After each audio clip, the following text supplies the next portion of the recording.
Hello, church leaders. My name's Dr. Bridget Sterling, and I'm an epidemiologist, as well as having been a missionary for many years. I'm so happy that you've joined us today to think about how diseases move from one person to another. This is a difficult time for all of us, but the good news is that God is in control. And as we learn together and as we prepare for all that is coming and all that we're going to be working through, I pray that God would bless you with all of the right information, with wisdom, and with joy, even in this time of struggle. Thanks for joining us. So, as we move forward, looking at the objectives of this course, we're going to describe what is an infection. Now, you might think you already know what an infection is, but actually an infection depends on a number of different parameters to be in place. And so we're going to be thinking about that. We're also going to learn about how COVID-19 moves from one person to another, and the way that we can decrease risk of infection to COVID-19. So let's go back to the beginning. What is an infection? Well, we know that the world is full of living and non-living things that are too small to see. We call those microorganisms. Human bodies are teeming with microorganisms, inside and out.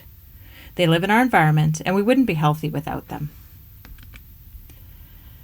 When microorganisms are harmful, we call them germs or pathogens. So although we need microorganisms to survive and that they're nothing to be feared, there are some microorganisms that we do need to avoid. Human immune systems are generally pretty good at protecting people from being sick, and in fact, all of those millions of microorganisms that we encounter daily are usually dealt with quite nicely by our immune system. But when pathogens enter a body and begin to multiply, that's what we consider an infection. So it's not just about coming into contact with somebody who has an infection for us to become infected. There's a number of steps that have to take place. There has to be some kind of an agent, and there has to be some kind of a reservoir from which that disease is able to survive. Then there has to be an exit, and it has to move somehow into another person. And all of those things taking place, we like to see as a chain. So the way that infections move from one person to another can be seen in links of a chain. And what we like to think of is that if there's one person who's sick and one person who's not yet sick, how can we intervene to break any of those links in the chain in order to prevent a new infection?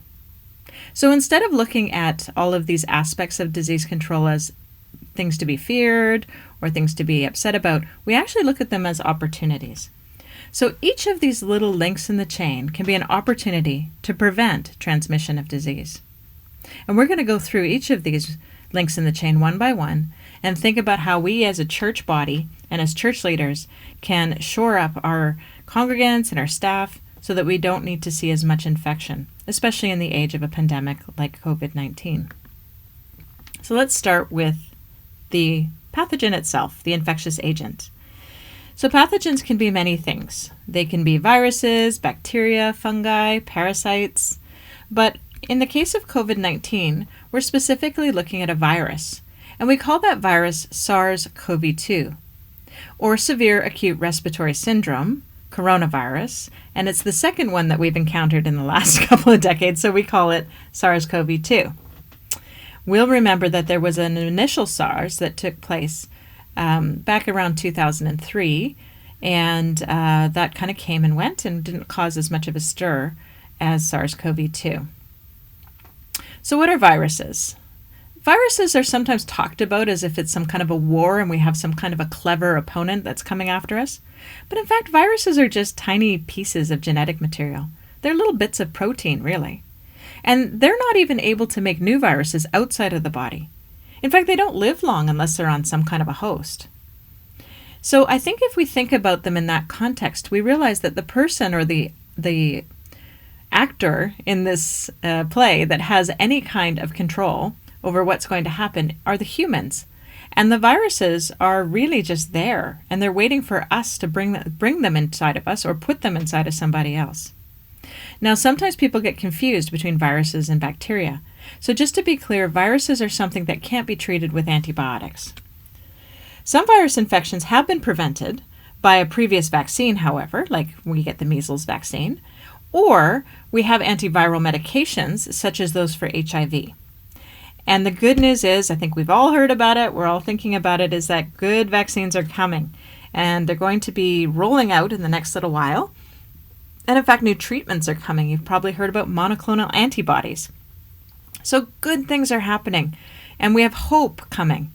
But in the meantime, we need to concentrate on our behavioral controls. So help is on the way, but in the meantime, we need to keep vigilant, to keep protecting the people that we come into contact with. So the next link in the chain that we think of after infectious agent is susceptible reservoir. Well, as far as different germs, we have lots of different different reservoirs. And the reservoirs for any kind of pathogen might be humans, it might be animals, it could be equipment, it could be water or food. But for SARS-CoV-2, the natural reservoir is not known. So we do believe that the virus would have come from something, probably an animal. But unfortunately, we don't really know at this time. However, we do know that animals can get SARS-CoV-2, and we've seen that with minks and cats and dogs and different animals that have actually been able to receive SARS-CoV-2 from humans.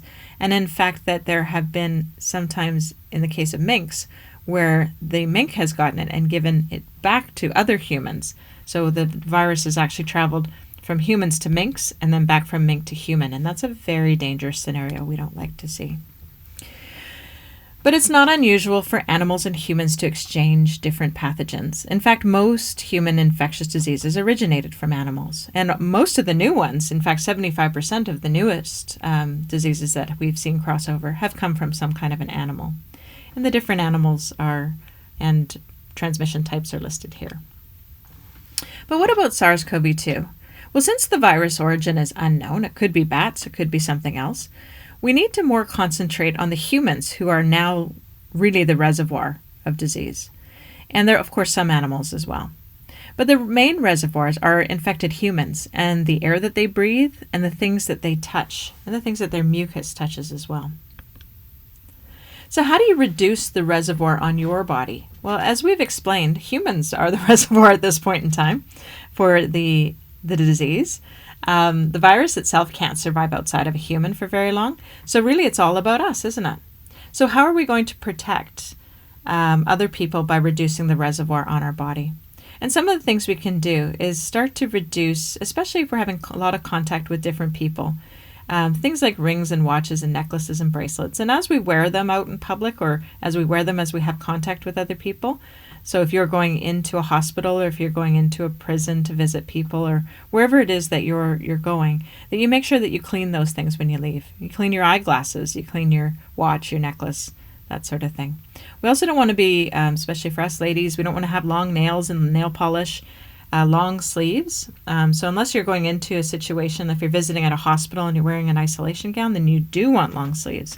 But otherwise, it's good to have shorter sleeves and then wash your hands up to your elbows. And also we can reduce the reservoir on our body by washing our clothes and our handbags and showering frequently. This is a way that we can be less of a reservoir for any particular disease. SARS-CoV-2 and viruses, as we said, are not living, and they need a cell to replicate. So this is how it works. When the virus enters via your nose or eyes or mouth, it has to attach itself to a host cell and then inject its genetic material, in this case it's RNA, into that cell. Then the infected cell uses the SARS-CoV RNA to make replicas of the viral genome. Each infected cell can release millions of copies of the virus before the cell finally breaks down and becomes inactivated. So really there's a process that has to happen, right? The virus has to get into your body, and then that's the process that happens inside. Once it's inside your body and it starts to replicate, that is what we consider an infection. So if we think about the period of transmissibility, the incubation period for SARS-CoV-2 is variable depending on the person. It can be between 3 and 7 days. And one of the things that it plays into that could be your immune system. So if you have a strong immune system that's fighting the virus, it might take longer. If you have a weakened immune system, it might take shorter. But SARS-CoV-2 can be detected in people 1 to 3 days before the onset of symptoms. So it is possible that you could have the virus replicating and even available in your nasal cavity 1 to 3 days before you ever even have symptoms. And we also know that some people don't ever get symptoms. They remain asymptomatic. The highest viral load observed is around the day of symptom onset.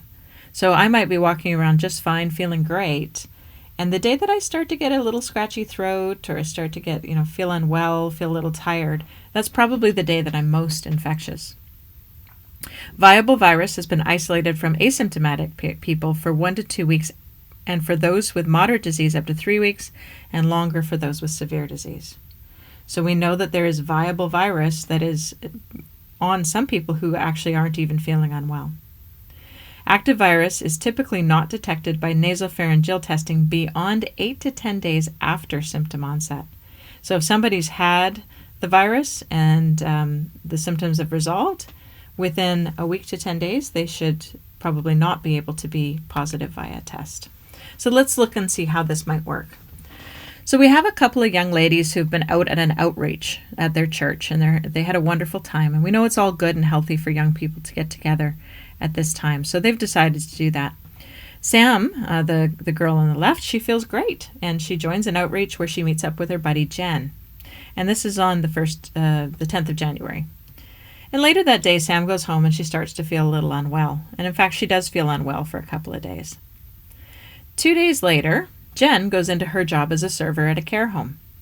And unbeknownst to Jen, she actually has contracted SARS-CoV-2 from Sam. But she doesn't know that, and she carries on at her job, and she's serving food to people like Mrs. J, who's one of the elderly people who lives at the care facility, who has diabetes and is in her 80s.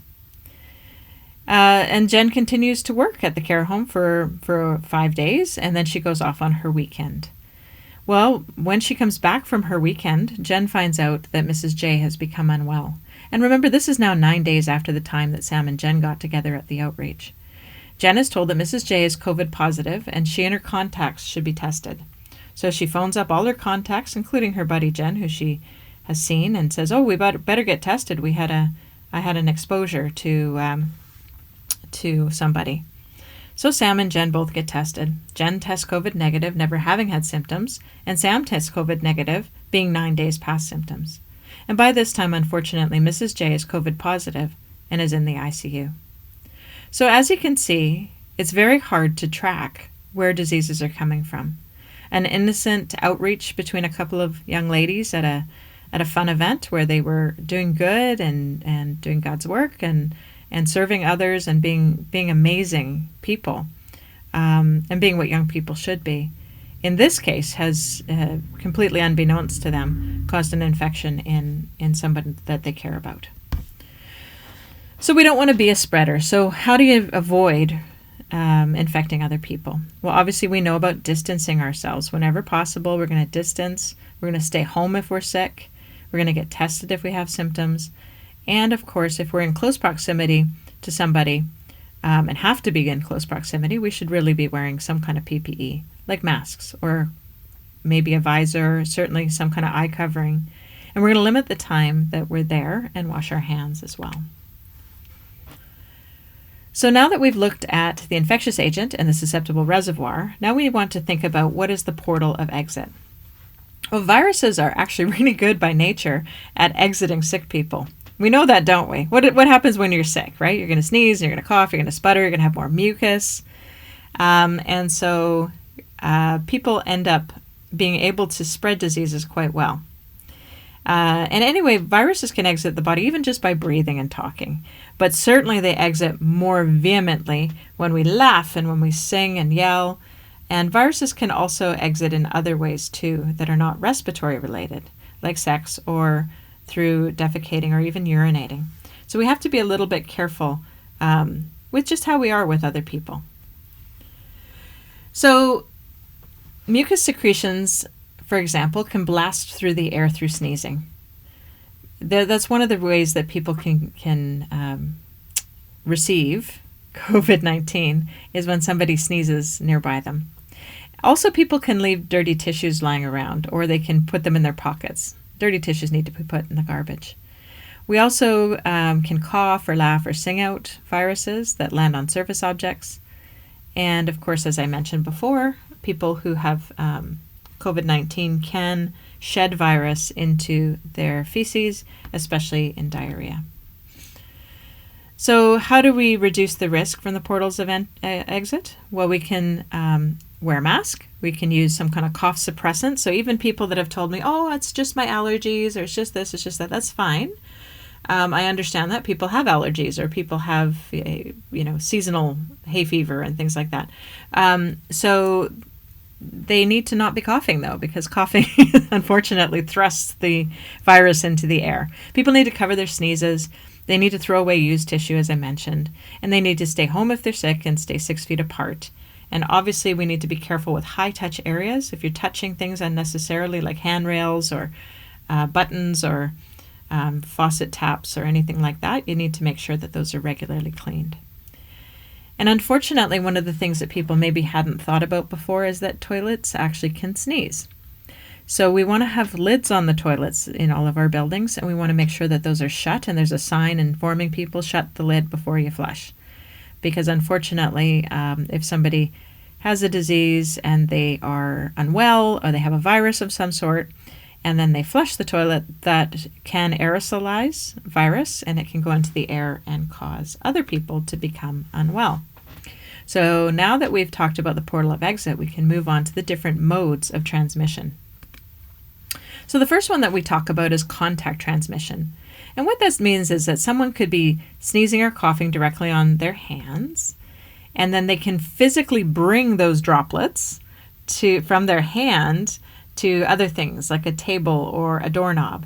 And then another person comes along and touches that doorknob with the germs on it and then touches their face. And that's what we call contact transmission. So you're physically moving the virus through contact.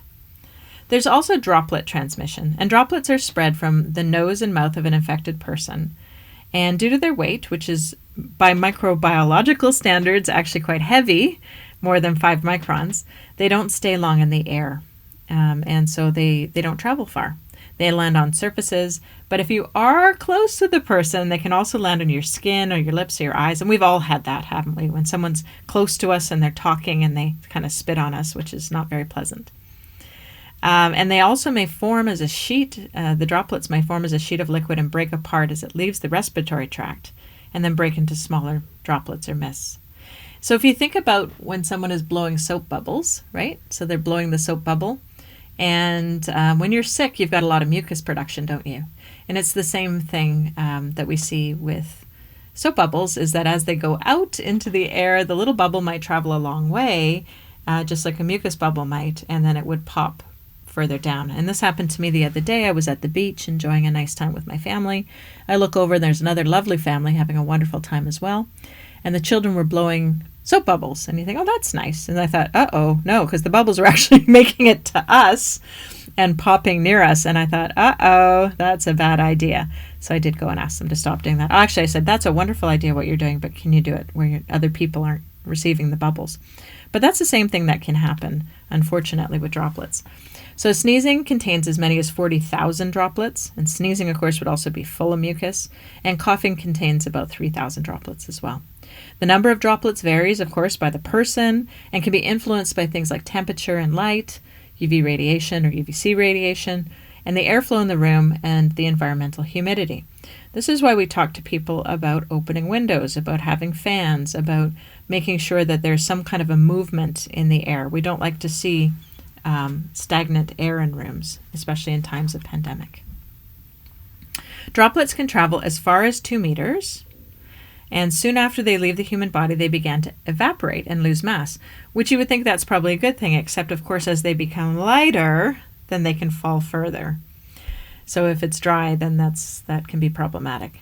The largest droplets completely evaporate, however, before falling 2 meters away. And droplets can travel more than 6 meters with a sneeze, unfortunately, more than 2 meters after a cough, and about 1 meter away from normal breathing. So this is a picture showing that. So the person on the right is me. Okay, I'm coming along and I do not have COVID-19. And there is my friend coming towards me and he has COVID-19. So he's just breathing and those droplets are not coming anywhere near me, which is great. Then he has a good cough, and that's only going to get it a couple of meters, so that's still fine. But unfortunately, he has a big old sneeze, and he doesn't cover that sneeze. Then even 6 meters away, I'm going to be able to inhale that virus. When a person breathes in, they inhale from a pocket of air that is up to 15 centimeters tall. So if you take a ruler, break it in half, that's about the distance of air that you breathe from. And air flows from the lower part of the human body and is drawn up into the mouth. So about 2/3 of the air that you breathe comes from the air below your mouth. So this would be a picture of people standing a meter apart and breathing, the person on the right breathing in and the person on the left breathing out. So the bigger droplets would fall fairly quickly, and the little droplets, as it starts to evaporate, would be in my zone there as I'm breathing in, and unfortunately the potential to breathe in some of those droplets is present. So that was contact and droplet transmission. There's been a lot of talk now about respiratory aerosols. So aerosols are particulates that can actually suspend in the air. And as I mentioned, when humans are ill, there's all kinds of sheets and strands of liquefied mucus that stretch across their airway. Mucus forms all the way along the airway, deep within the lungs, and can bubble up into the air during the vibrations, even of speech. So as I'm speaking now, some of those little droplets are coming up out of my mouth, and unfortunately, they will land on different objects. So we know this, don't we? Because when we wear a mask, and we've all been wearing masks lately, when we wear a mask, we know that that mask can fairly quickly become wet. Well, when you're sick, it's going to become wet even faster because you have more mucus production, more likely. It is also more likely if we're yelling or cheering. You go to a football game and you're cheering, you're going to be spewing more virus. And when you're singing, unfortunately, we love to sing in our churches, and unfortunately, that also spreads more respiratory aerosols. And of course, coughing and sneezing, as we mentioned before. So the airflow that produced can break apart the sheets of mucus, just like blowing those soap bubbles, as they float up and into the air. So if you've been to a movie theater and kind of looked up at the stream of light that's coming from the projector, you would have seen little tiny dust particles floating around in the air. And that's not just at movie theaters, that's everywhere. We just can't normally see them. SARS-CoV-2 is very light, and it can stay suspended in the air, even riding on those tiny dust particles. Traditionally, it was believed that most respiratory diseases were via droplet only and contact only and had a very short lifespan in the air. But that data has been questioned recently, and the WHO reports that SARS-CoV-2 transmission is primarily via respiratory droplets and contact, but normal breathing can also result in exhaled aerosols. There was one experimental study that used a little nebulizer and tried to look at how this particular virus might be moving. And they were able to see that the SARS-CoV-2 remained viable in aerosols for at least 3 hours. So unfortunately, there can be kind of mucus clouds that travel and cause airborne transmission. We know from other RNA viruses that are better studied, like measles, that the virus can remain in the air for 2 hours. And we don't think that this virus is anywhere near as infectious as measles is. Measles is very infectious. So we think that we're lucky in this case, or we're fortunate in this case, that SARS-CoV-2 is not as transmissible. With measles, just breathing in the contaminated air will cause an infection. And in fact, 90% of susceptible people close to a person with measles will become infected. So in a way, although this is a terrible disease and it's a terrible virus and it's something that we're very upset about, it is less infectious than some other diseases. So we've been very fortunate. And of course, we're learning more about SARS-CoV-2 all the time. But it's clearly not as infectious as something like measles, but there may be an airborne aspect to it that we need to be aware of, and it may explain how this virus moved from one city in China within a few weeks to really every country and major population in the world. So it is concerning. So once we have a mode of transmission, we then have to have some sort of portal of entry. So our susceptible host is there, and before that person can become unwell, they have to actually have the virus come into their body.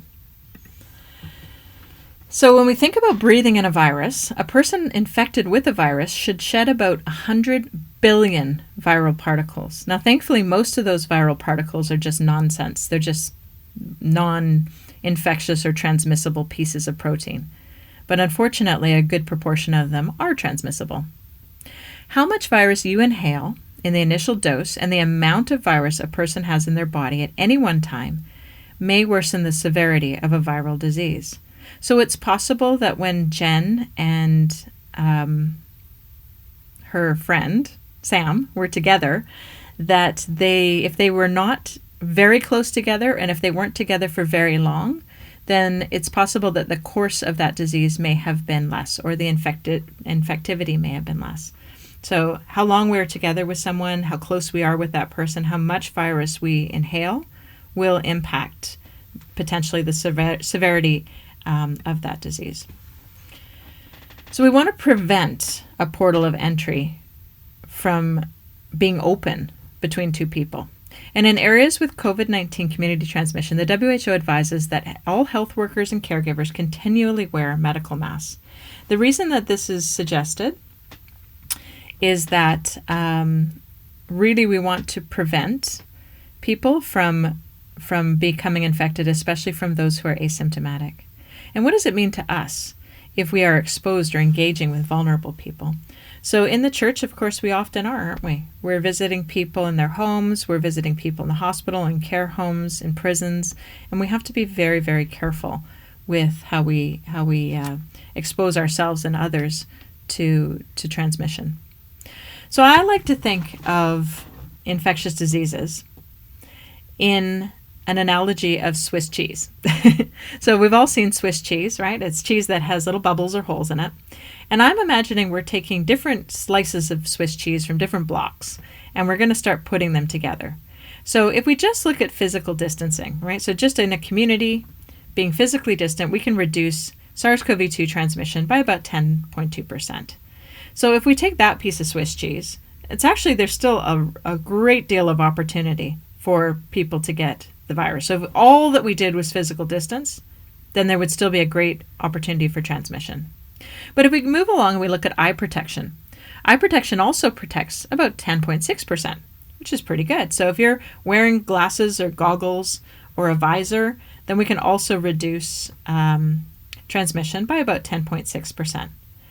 Also wearing a mask. People wearing masks can reduce by 14.3%.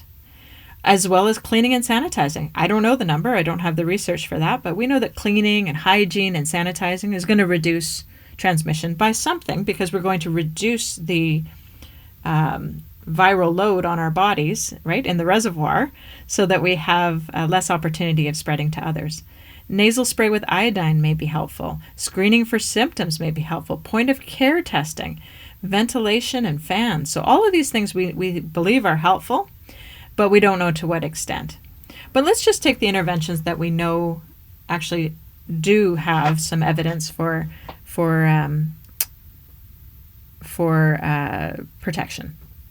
So let's put them together, right? So there's different kinds of pieces of Swiss cheese from different blocks, and we're going to put them together. And eventually, as we take and layer the different levels of protection, we put physical distancing with masks, with covering our eyes, with ventilation, right? We're going to actually grow and grow and grow that ability to prevent transmission, so that eventually all of those small modes and those little bits of protection working together are actually helpful to prevent transmission in our communities. So as we said before, wearing a face mask carries a 14.3% risk difference of getting the virus than if you don't wear the mask.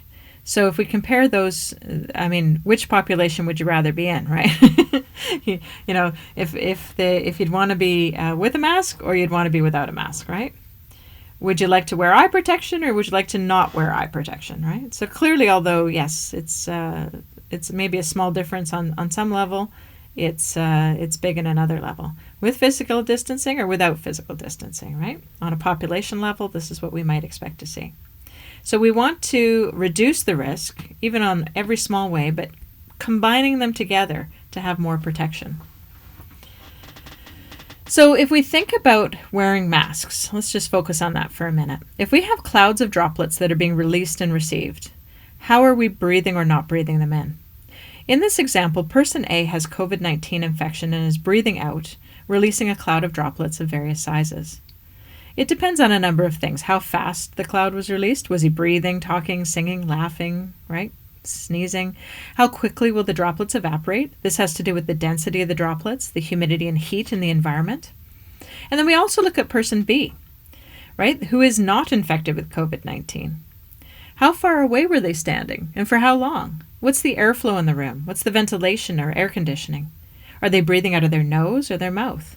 And what is the status of their cilia? Are they someone who has respiratory issues, or are they a smoker? Those are important things. So the question then becomes to face mask or not to face mask. Well, if we look at person A and person B in this picture, person A is the one with the infection, remember, and now they're wearing a mask. Well, as they breathe out now, the droplets are going to fall more around the mask and onto themselves, and have less of a chance of being propelled forward. Person B is breathing in from that 15 centimeter zone, 2/3 below their mouth, and they have less of a chance of actually breathing in the droplets than they would have before. So without a mask, there's much more of a chance of breathing in those droplets. And likewise, if we think about the other ways of transmission that maybe are not as prominent as droplets, person A, who has the disease, now wearing a mask, is also breathing all over things, right? But the droplets are falling again on themselves, more so than on the things in front of them. So the coffee cup and the computer and the handbag are not getting breathed on. But person B, who isn't wearing a mask, is coughing and talking and cheering, maybe singing, and all of those things are propelling those droplets forward, and even potentially going into the air, becoming airborne, potentially drifting around for 8 minutes, and causing more of a chance of contact precautions as well as airborne. So the average person speaking generates airborne droplets that can remain suspended for at least 8 minutes and are capable of transmitting disease, especially in a confined space. So if we look at these two people together, and we've got Taylor who has the infection and is talking in a room, and there's no real movement of air in this room. It's a fairly confined room. There's no windows open and the HVAC is not running. So who would you rather be? Would you rather be Jordan or would you rather be Kelly in this situation? So although wearing a mask is not 100% effective, as we've seen, if you're in this situation where there's a cloud of COVID-infested mucus going around the room for at least 8 minutes, surely you would rather be Jordan than Kelly. And that's also a reason to wear a mask, not just to protect others, but also to give some sort of protection to yourself. But of course, masks have to be put on correctly, right? They need to be fitted around your face without some big gaps. If you're wearing one of these medical masks, you need to press down the soft metal bar against your nose, and make sure that it's fitted properly. So here's the last link in the chain, the susceptible host, and the person who can become unwell when is exposed to the pathogen. And there's lots of things that make people more susceptible than others. One of the ways that we like to think about susceptibility in COVID is not so much your chronological age, but more so your COVID age, we're calling it. So you can look this up. There's a wonderful UK risk assessment that actually tells you your COVID age. So I went ahead and just put in a few interesting numbers, and using this assessment, a 40-year-old male with Asian ancestry and a BMI of 37 and a history of asthma is a 4, according to this risk tool. And that makes him in the medium risk category. And then there's another person who's a 70-year-old Caucasian female with uncomplicated diabetes and a BMI of 25. And she ended up being a 3, which is also a medium risk. So these two people, although they're vastly different ages, are actually at the same risk of category. So what can people do to reduce their risk? Well, there's many different things. And this is something that we go through in the tool that that you guys are filling out as well, and in different tools that we've created as a group, as a company, to help people think about where their risk of infection is coming from.